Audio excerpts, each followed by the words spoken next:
नमस्कार, मैं हर्षवर्धन जोशी। साथियों, यह मेरा ऑफिशियल चैनल है देश सूचना, जिस पर मैं आप सभी को पेंशन से जुड़ी हर जरूरी और अहम खबर देता हूं। अगर आपने अभी तक हमारे इस चैनल देश सूचना को अभी तक सब्सक्राइब नहीं किया है तो पेंशन से जुड़ी हर जरूरी खबर पाने के लिए अभी इस चैनल को सब्सक्राइब करें। आज हम एक ऐसी खबर लेकर आए हैं जो हर उस परिवार के दिल को छू लेगी जहां कोई बुजुर्ग अपनी सीमित पेंशन पर गुजारा करने को मजबूर है। बढ़ती हुई महंगाई की मार झेलते हुए जब हर चीज के दाम आसमान छूने लगते हैं, तब ईपीएफओ से निकली यह ताजा अपडेट एक किरण की तरह लग रही है। कल्पना कीजिए आपकी मासिक पेंशन में अचानक एक अतिरिक्त लाभ जुड़ जाए, वह भी महंगाई भत्ते की तर्ज पर एक बोनस के रूप में। यह कोई साधारण सुझाव नहीं बल्कि एक ऐसा कदम जो लाखों पेंशन भोगियों की जिंदगी को नई दिशा दे सकता है। दवाओं का बढ़ता खर्च, बिजली पानी के बिलों की ऊंची ऊंचाई, राशन की महंगाई, इन सब के बीच यह बोनस एक खास तोहफा साबित हो सकता है। लेकिन क्या यह सिर्फ हवा में उड़ती बात है या वास्तव में जमीन पर उतरेगी? आइए इसकी गहराई में उतरते हैं और आप भी अपनी सोच साझा करें। ईपीएफओ के आंतरिक हलकों में यह चर्चा अब जोर पकड़ चुकी है। यह प्रस्ताव अब ईपीएफओ के दफ्तरों की चार दीवारी से बाहर निकलकर सीधे वित्त मंत्रालय की मेज पर पहुंच चुका है। यानी यह अब सिर्फ एक विचार मात्र नहीं रहा, बल्कि एक संभावित सरकारी नीति का रूप लेने की ओर अग्रसर है। मित्रों, जब कोई सकारात्मक बदलाव की आहट सुनाई देती है तो उसके साथ कई सवाल भी जुड़ जाते हैं। क्या यह डीए बोनस वाकई पेंशन स्लिप में चमकेगा या फिर यह उन अनगिनत वादों की सूची में शामिल हो जाएगा जिनका इंतजार पेंशन भोगी दशकों से करते चले आ रहे हैं? आपकी क्या राय है? क्या आपको विश्वास है कि इस बार सरकार पेंशन भोगियों के पक्ष में कोई ठोस निर्णय लेगी? नीचे कमेंट में अपनी बात रखें, क्योंकि यह सिर्फ एक समाचार नहीं बल्कि करोड़ों लोगों की उम्मीदों का प्रतिबिंब है। पिछले कुछ महीनों में ईपीएफओ और श्रम मंत्रालय की संयुक्त बैठकों में एक मुद्दा बार बार उभर कर सामने आया है। ईपीएस 1995 पेंशन योजना में संशोधन का इसी क्रम में एक नया विचार ने बल पकड़ा है, पेंशन की मूल धनराशि के साथ महंगाई भत्ता यानी डीए के समान एक बोनस जोड़ने का। आप सभी जानते हैं कि ईपीएफओ द्वारा वितरित मासिक पेंशन आमतौर पर 1,000 रुपए से लेकर 10,000 रुपए के दायरे में ही सीमित रहती है। यह राशि दशकों पुरानी है, जब महंगाई का चेहरा आज जैसा नहीं था। तब से लेकर अब तक महंगाई ने कई गुना वृद्धि कर ली है। अस्पतालों के बिल, दवाइयों की कीमतें, दैनिक उपयोग की वस्तुएं, यात्रा का खर्च, सब कुछ इतना उछाल मार चुका है कि यह पेंशन अब एक व्यंग मात्र लगने लगी है। ईपीएफओ के वरिष्ठ अधिकारियों का मत है कि यदि पेंशन राशि को सीधे महंगाई दर या उपभोक्ता मूल्य सूचकांक से जोड़ दिया जाए तो हर 6 माह में पेंशन भोगियों को स्वतः ही वृद्धि प्राप्त होती रहेगी। इसका सरल अर्थ है कि अब पेंशन भोगियों को किसी बड़ी सरकारी घोषणा का बेचैन इंतजार नहीं करना पड़ेगा। प्रणाली स्वयं ही समय अनुसार उनकी पेंशन को अद्यतन रखेगी। एक क्षण के लिए कल्पना कीजिए, आपकी पेंशन स्लिप पर स्पष्ट अंकित हो डीए बोनस के रूप में 400 रुपए की वृद्धि। वह दृश्य कितना आनंददायक होगा। वीडियो को थोड़ा रुकाकर सोचें और कमेंट में बताएं कि क्या आपको लगता है कि ऐसा परिवर्तन शीघ्र ही आना चाहिए। मीडिया की विश्वसनीय रिपोर्टों और सरकारी स्रोतों के अनुसार वित्त मंत्रालय को यह प्रस्ताव प्राप्त हो चुका है और उनकी प्रारंभिक जांच में इसे अवधारणात्मक रूप से स्वीकार्य बताया गया है। यह वाक्य छोटा सा है लेकिन इसका प्रभाव विशाल है, क्योंकि जब वित्त मंत्रालय किसी सुझाव को जांच पड़ताल के योग्य मानता है तो यह स्पष्ट संकेत देता है कि विषय पर गहन विचार विमर्श आरंभ हो चुका है। यह दफ्तरी फाइलों का साधारण घूमना फिरना नहीं बल्कि एक भावी नीति की ओर प्रथम चरण है। इसकी गंभीरता का प्रमाण यही है कि ईपीएफओ के अंदर एक विशेष तकनीकी उपसमिति का गठन हो चुका है। इस समिति का दायित्व इस प्रस्ताव के वित्तीय प्रभावों, व्यवहार और व्यावहारिक पक्षों का विस्तृत मूल्यांकन करना है। यदि सभी आंकड़े अनुकूल सिद्ध हुए तो सूत्रों के अनुसार 2036 से पूर्व ही इस डीए बोनस सूत्र को कार्यान्वित किया जा सकता है। फिर से विचार कीजिए, हर 6 माह में आपकी पेंशन स्लिप पर वृद्धि का आंकड़ा प्रकट होना, प्रत्येक उत्सव पर यह अतिरिक्त राशि एक उपहार की भांति प्रतीत होगी। किसी वरिष्ठ नागरिक के लिए इससे बड़ा आशीर्वाद और क्या हो सकता है? लेकिन अब उन प्रश्नों की ओर मुड़ते हैं जो इस समाचार की वास्तविक परीक्षाएं हैं। क्या यह सब वास्तविकता में उतरेगा या फिर यह सुझाव भी सरकारी अभिलेखागार की मोटी फाइलों और प्रोटोकॉल नोट्स में दबकर रह जाएगा? मित्रों, जितनी विशाल यह आशा है उतनी ही जटिल इसकी पूर्ति की प्रक्रिया भी। वास्तविकता यह है कि ईपीएफओ के पास वर्तमान में ही धनराशि संबंधी एक बड़ा अंतर है जो 16,000 करोड़ रुपए से अधिक का आंका गया है। वित्त मंत्रालय के एक विश्वसनीय स्रोत के अनुसार डीए बोनस जैसी व्यवस्था आरंभ करने से ईपीएस कोष पर विद्यमान दबाव और तीव्र हो जाएगा। सरल शब्दों में यदि इसे तत्काल लागू किया गया तो सरकार को आगामी 5 वर्षों में लगभग 60,000 करोड़ रुपए का अतिरिक्त भार वहन करना पड़ सकता है। अब आप स्वयं चिंतन करें, क्या यह वित्तीय दृष्टि से संभव है, विशेषकर तब जब सरकार पहले से ही सब्सिडी में कटौती, राजकोषीय घाटे और आर्थिक मोर्चों पर अनेक बाधाओं से जूझ रही हो? आपकी क्या धारणा है? क्या सरकार इतने विशाल वित्तीय जोखिम को स्वीकार करने को तैयार होगी? कमेंट बॉक्स में अवश्य व्यक्त करें, क्योंकि यह प्रश्न अत्यंत महत्वपूर्ण है और इसका उत्तर हम सबके लिए निर्णायक सिद्ध होगा। यही कारण है कि वित्त मंत्रालय ने वर्तमान में इस सुझाव को समीक्षा चरण में रख दिया है। इसका तात्पर्य है ना हां ना बस, प्रतीक्षा और निरीक्षण की स्थिति। ईपीएफओ के अधिकारी स्वीकार करते हैं कि यदि केंद्र सरकार इस पर अनुमति प्रदान कर देती है तो प्रत्येक पेंशन भोगी को न्यूनतम वार्षिक 3,000 रुपए से लेकर 5,000 रुपए तक का अतिरिक्त लाभ प्राप्त हो सकता है। यह धनराशि उनकी दैनिक संघर्षों में एक सार्थक सहायता साबित होगी। किंतु यदि वित्त मंत्रालय ने इसे अस्वीकृत कर दिया या अवरुद्ध कर दिया तो यह संपूर्ण योजना कागजी दस्तावेजों तक सीमित होकर समाप्त हो जाएगी। और मित्रों, ऐसा प्रथम बार नहीं घट रहा। क्या आपको स्मरण है जब न्यूनतम पेंशन को 1,000 रुपए से बढ़ाकर 2,000 रुपए करने का प्रस्ताव चर्चा में आया था? आपको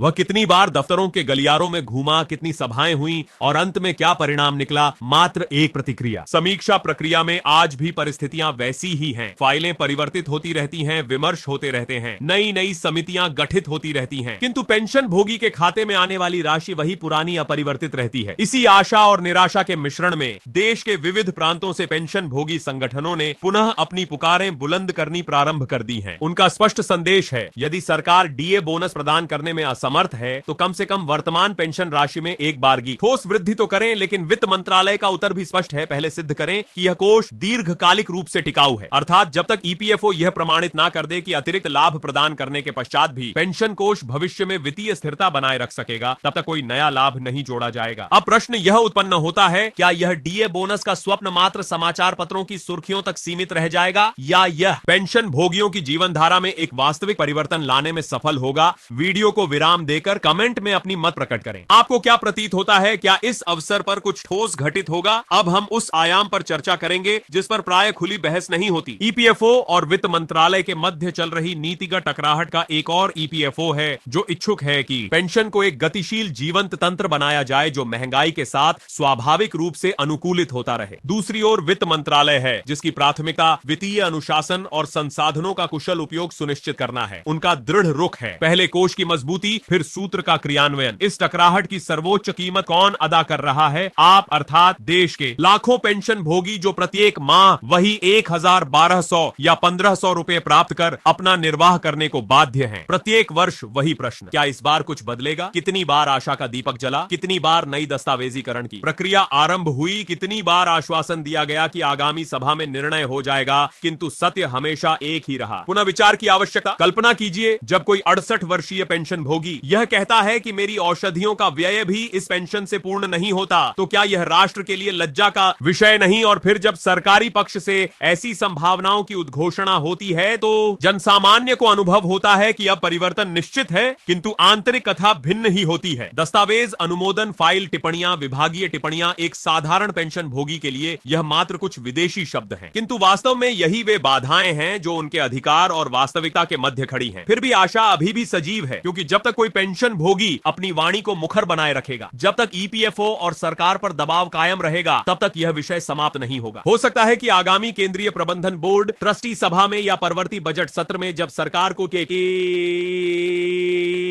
अनुभव हो कि पेंशन भोगी उसके प्रत्येक कदम पर दृष्टि रखे हुए हैं, तभी यह डीए बोनस वास्तविकता का रूप धारण करें। आप बताएं, क्या आपको लगता है कि 2036 से पूर्व कोई प्रमुख परिवर्तन दृष्टिगोचर होगा? कमेंट में लिखें, डीए बोनस अवश्य आना चाहिए। यदि आप भी इस विषय से भावनात्मक रूप से जुड़े हैं तो इस वीडियो को हृदय स्पर्शी लाइक प्रदान करें, अपने समस्त मित्रों और परिजनों के साथ साझा करें तथा हमारे चैनल को सदस्यता ग्रहण करें ताकि ईपीएफओ या वित्त मंत्रालय से इस संदर्भ में कोई नवीन अद्यतन प्राप्त होते ही वह प्रथम आपके समक्ष पहुंचे। मित्रों, यह संघर्ष केवल धन का नहीं है, यह सम्मान का युद्ध है। जब कोई व्यक्ति 35 वर्ष तक राष्ट्र और समाज की सेवा करता है तो वह मात्र निश्चित राशि की अपेक्षा नहीं करता, वह अपेक्षा करता है कि राष्ट्र उसके योगदान को स्मरण रखे, उसकी निष्ठा का मूल्यांकन करें। यदि सरकार वास्तव में डीए बोनस संयोजन का निर्णय लेती है तो यह केवल आर्थिक उपाय नहीं होगा, यह एक नैतिक कदम होगा जो राष्ट्र के वयोवृद्धों के प्रति हमारी कृतज्ञता को उजागर करेगा। और यदि ऐसा नहीं किया जाता तो प्रत्येक पेंशन भोगी के हृदय में वही प्रश्न पुनरावृत्ति करेगा, क्या हम मात्र मतदान का साधन हैं जिन्हें निर्वाचन काल में स्मरण किया जाता है और शेष समय में विस्मृत कर दिया जाता है? आपकी क्या धारणा है? क्या सरकार इस बार वास्तव में कोई विशाल कदम उठाएगी? वीडियो को रुकाकर कमेंट करें। हमें आपकी अभिमत की आवश्यकता है। हमारा उद्घोष है, हमारे अधिकार की पेंशन चाहिए, प्रतिज्ञा नहीं। अगली वीडियो में एक नवीन सूचना के साथ पुनः भेंट होगी। तब तक अपने अधिकारों के प्रति सजग रहें, चौकस रहें, बाधा दूर रहें और राष्ट्र के समस्त पेंशन भोगियों के साथ एकजुटता प्रदर्शित करें। जय हिंद। मित्रों, आइए अब इस प्रस्ताव की जड़ों में थोड़ा और गहराई से उतरे। ईपीएफओ, जो कर्मचारी भविष्य निधि संगठन के रूप में जाना जाता है, देश के करोड़ों श्रमिकों के भविष्य को सुरक्षित करने का दायित्व वाहन करता है। लेकिन जब बात पेंशन की आती है तो ईपीएस 1995 योजना के अंतर्गत आने वाले पेंशन भोगी अक्सर उपेक्षित महसूस करते हैं। उनकी पेंशन, जो सेवानिवृत्ति के बाद का एकमात्र सहारा होती है, आज की महंगाई के सामने बौनी पड़ जाती है। कल्पना कीजिए, एक साधारण सेवानिवृत्त व्यक्ति को शायद एक कारखाने में दशकों तक कड़ी मेहनत करने वाला मजदूर या एक छोटे कार्यालय में क्लर्क के रूप में जीवन बिताने वाला कर्मचारी, उनकी पेंशन 1000 रुपए है। अब सोचें, आज के बाजार में 1 किलो दाल की कीमत ही 100 रुपए के आसपास है। दवाओं का एक मासिक कोर्स 2 से 3 हजार रुपए में आ जाता है। बिजली का बिल, पानी का चार्ज, किराया, यह सब मिलाकर वह राशि कहां पर्याप्त लगती है। यह वह पीड़ा है जो लाखों परिवारों में व्याप्त है, और इसी पीड़ा को कम करने के लिए ईपीएफओ ने यह डीए बोनस का विचार प्रस्तुत किया है। यह विचार नया नहीं है। सरकारी कर्मचारियों के लिए तो महंगाई भत्ता हर 6 माह में संशोधित होता है, जो वेतन का एक महत्वपूर्ण हिस्सा बन जाता है। लेकिन ईपीएफओ पेंशन भोगियों के लिए ऐसा कोई तंत्र क्यों नहीं? यह प्रश्न वर्षों से उठता आ रहा है। अब श्रम मंत्रालय की बैठकों में यह मुद्दा प्राथमिकता प्राप्त कर चुका है। अधिकारियों का तर्क स्पष्ट है। महंगाई एक स्थिर शत्रु नहीं, बल्कि एक गतिशील वास्तविकता है। यदि पेंशन स्थिर रहेगी तो वह धीरे धीरे अपनी क्रय शक्ति खो देगी। इसलिए सूचकांक से लिंकेज आवश्यक है। हर 6 माह में उपभोक्ता मूल्य सूचकांक के आधार पर बोनस की गणना हो और सीधे खाते में जुड़ जाए। यह न केवल पेंशन भोगी को राहत देगा, बल्कि ईपीएफओ की विश्वसनीयता भी बढ़ाएगा। वित्त मंत्रालय की मेज पर पहुंचते ही यह प्रस्ताव एक नई पड़ताल के चक्र में प्रवेश कर गया है। प्रारंभिक समीक्षा में संकल्पनात्मक रूप से स्वीकार्य शब्दों का प्रयोग किया गया है। मित्रों, सरकारी भाषा में यह वाक्य एक बड़ा संकेत है। यह दर्शाता है कि विचार को खारिज नहीं किया गया, बल्कि आगे की जांच के लिए खोला गया है। ईपीएफओ की तकनीकी उपसमिति अब कार्यरत है। इस समिति में अर्थशास्त्री, वित्त विशेषज्ञ और नीति निर्माता शामिल हैं। उनका कार्य है वित्तीय प्रभाव का आकलन, लागत का अनुमान और कार्यान्वयन की व्यावहारिकता का परीक्षण। उदाहरण स्वरूप, यदि वर्तमान पेंशन भोगियों की संख्या लगभग 60 लाख है, तो हर 6 माह में औसतन 200 रुपए का बोनस जोड़ने से वार्षिक व्यय कितना होगा, यह आंकड़े जुटाए जा रहे हैं। यदि सब अनुकूल रहा तो 2036 से पूर्व क्रियान्वयन संभव है। सोचिए, दिवाली या होली पर पेंशन स्लिप खोलें और अतिरिक्त राशि देखें। वह खुशी का क्षण कितना मूल्यवान होगा, लेकिन चुनौतियां कम नहीं। ईपीएफओ का फंडिंग गैप 16,000 करोड़ रुपए एक बड़ा अवरोध है। यह गैप सरकारी योगदान की कमी और निवेश रिटर्न की अपर्याप्तता से उत्पन्न हुआ है। डीए बोनस जोड़ने से यह दबाव बढ़ेगा। 5 वर्षों में 60,000 करोड़ रुपए का अतिरिक्त भार। यह आंकड़ा वित्त मंत्रालय के लिए चिंता का विषय है। वर्तमान आर्थिक परिदृश्य में जहां राजकोषीय घाटा नियंत्रण में रखना प्राथमिकता है, सब्सिडी कटौती हो रही है। ऐसे में यह जोखिम लेना आसान नहीं। सरकार सोच रही है, क्या यह व्यय दीर्घकालिक विकास के लिए हानिकारक होगा या पेंशन भोगियों की संतुष्टि से सामाजिक स्थिरता बढ़ेगी? यह बहसें जारी हैं। वित्त मंत्रालय का रुख रिव्यू मोड है, अर्थात ना हां ना बस। ईपीएफओ के अनुसार यदि मंजूरी मिली तो प्रति पेंशन भोगी वार्षिक लाभ 3,000 रुपए से 5,000 रुपए तक। यह राशि छोटी लग सकती है, लेकिन दैनिक जीवन में यह क्रांतिकारी होगी। उदाहरण ले, एक पेंशन भोगी जो 1,000 रुपए पाते हैं, उनके लिए 3,000 रुपए की वृद्धि का अर्थ है दवाओं का खर्च कवर होना या पोते पोतियों के लिए थोड़ा उपहार। लेकिन इतिहास सिखाता है सतर्क रहना। न्यूनतम पेंशन को 2,000 रुपए करने का प्रस्ताव वर्षों से लंबित है। बैठकें हुई, समितियां बनी, लेकिन परिणाम प्रक्रिया में पेंशन भोगी संगठन अब सक्रिय हैं। विभिन्न राज्यों से आवाजें उठ रही हैं, या तो डीए बोनस या एक मुश्त वृद्धि। उनका तर्क फंड की स्थिरता सिद्ध करने का समय आ गया है। ईपीएफओ और वित्त मंत्रालय के बीच यह खींचतान नीतिगत स्तर पर है। ईपीएफओ गतिशीलता चाहता है, वित्त मंत्रालय स्थिरता। इसकी कीमत पेंशन भोगी चुका रहे हैं। वही पुरानी राशि पर निर्भर एक बुजुर्ग की पीड़ा, दवाओं का खर्च ना कवर होना, यह राष्ट्र के लिए शर्मिंदगी है। सरकारी घोषणाएं आशा जगाती हैं, लेकिन ब्यूरोक्रेसी की दीवारें खड़ी हो जाती हैं। फिर भी आशा बनी रहती है। पेंशन भोगी संगठनों का दबाव, सभाओं में चर्चा, यह सब बदलाव ला सकते हैं। अगली ट्रस्टी बैठक या बजट में कुछ हो सकता है। मित्रों, यह लड़ाई सम्मान की है। 35 वर्ष की सेवा का पुरस्कार, क्या मात्र नगण्य राशि डीए बोनस नैतिक कदम होगा? अन्यथा वोट बैंक का भाव जागेगा। आपकी राय कमेंट करें, वीडियो लाइक, शेयर, सब्सक्राइब करें। जय हिंद। आइए अब इस प्रस्ताव के ऐतिहासिक संदर्भ को समझें। ईपीएफओ की स्थापना 1950 के दशक में हुई थी, जब पेंशन योजना का उद्देश्य सेवानिवृत्ति के बाद सुरक्षा प्रदान करना था। लेकिन समय के साथ महंगाई ने सब बदल दिया। आज उपभोक्ता मूल्य सूचकांक में वृद्धि दर औसतन 6 से 8% वार्षिक है। यदि पेंशन स्थिर रहे तो 10 वर्षों में उसकी वास्तविक मूल्य आधी हो जाती है। यही कारण है कि केंद्रीय कर्मचारियों के लिए डीए प्रणाली है, जो हर 6 माह में अपडेट होती है। ईपीएफओ पेंशन भोगियों के लिए ऐसा क्यों नहीं? यह प्रश्न श्रम मंत्रालय की बैठकों में बार बार उठा और अब ईपीएस 1995 में बदलाव का प्रस्ताव सामने है। प्रस्ताव का मूल पेंशन को महंगाई सूचकांक से लिंक करना, हर 6 माह में बोनस की गणना। उदाहरण, यदि सूचकांक में 4% वृद्धि तो पेंशन का 4% बोनस, 1,000 रुपए पेंशन पर 40 रुपए मासिक, वार्षिक 480। लेकिन लाखों के लिए यह अरबों का लाभ। वित्त मंत्रालय को यह सुझाव मिला, वार्षिक आंचार को और उनकी प्रतिक्रिया सकारात्मक एक्सप्लोरेशन शब्द का प्रयोग अर्थात जांच उप समिति गठित जो वित्तीय मॉडलिंग कर रही है। यदि सफल से लागू त्योहारों पर यह बोनस तोहफा बनेगा। चुनौतियां 16,000 करोड़ रुपए का गैप, ईपीएस फंड पर दबाव 5 वर्षों में 60,000 करोड़ रुपए अतिरिक्त आर्थिक संकट में यह कठिन रिव्यू मोड में रखा था, लेकिन लाभ संभावित 3,000 रुपए से 5,000 रुपए वार्षिक। इतिहास न्यूनतम पेंशन वृद्धि लंबित संगठन, सक्रिय वित्त मंत्रालय, पहले स्थिरता सिद्ध करें, टकराहट, ईपीएफओ, गतिशीलता, वित्त अनुशासन, कीमत पेंशन भोगी भुगत रहे, बुजुर्ग की पीड़ा, शर्म, ब्यूरोक्रेसी की दीवारें, आशा जिंदा दबाव से बदलाव। अगली बैठक महत्वपूर्ण सम्मान की लड़ाई, 35 वर्ष सेवा, नैतिक कदम, वोट बैंक राय दें। Like share subscribe. जय हिंद।